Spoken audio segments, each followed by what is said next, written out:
2008 ముంబై ఉగ్రదాడుల కేసులో ఉగ్రవాది తఖూర్ రాణా విచారణ కొనసాగుతోంది.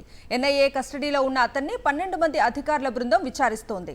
ఉగ్ర కుట్ర, దాడుల వెనుకున్న అసలు సూత్రధారులు, ఐఎస్ఐ పాత్రకు సంబంధించిన కీలక సమాచారం రాబట్టేందుకు ప్రయత్నిస్తున్నారు. ఈ క్రమంలో ముంబైలో రాణా, హెడ్లీకి సహకరించిన ఒక రహస్య వ్యక్తి సాక్ష్యం కీలకంగా మారినట్లు తెలుస్తోంది. 2006లో డేవిడ్ హెడ్లీ తొలిసారి ముంబై వచ్చినప్పుడు ఆ వ్యక్తి రిసీవ్ చేసుకుని సవతి ఇతర సౌకర్యాలు కల్పించినట్లు సమాచారం. రాణా ద్వారానే అతడు హెడ్లీకి పరిచయం అయ్యాడని తెలిసింది. త్వరలోనే ఆ రహస్య వ్యక్తిని ఢిల్లీ తీసుకొచ్చి రాణాతో కలిసి విచారిస్తారని దర్యాప్తు సంస్థ వర్గాలు పేర్కొన్నాయి.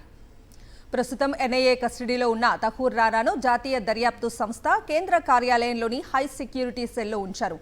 14x11 అడుగుల వైశాల్యంలో ఆ గదిలో 24/7 నిఘా కోసం సీసీ కెమెరాలను అమర్చారు.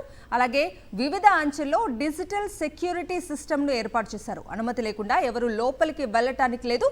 లాయర్కు కలిసేందుకు సాఫ్ట్ టిప్ ఉండే బాల్ పెన్ ఉపయోగించేందుకు మాత్రమే పర్మిషన్ ఇచ్చారు. తఖూర్ రాణాను ఖైదు చేసిన నేపథ్యంలో ఎన్ఐఏ కేంద్ర కార్యాలయం ఉన్న ఢిల్లీలోని సిజిఓ కాంప్లెక్స్ ప్రాంతమంతా కట్టుదిట్టమైన భద్రతలోకి వెళ్లిపోయింది. ఎన్ఐఏ హెడ్ క్వార్టర్స్ పరిసర ప్రాంతాల్లో 3 అంచెల భద్రతను ఏర్పాటు చేశారు ఢిల్లీ పోలీసులు.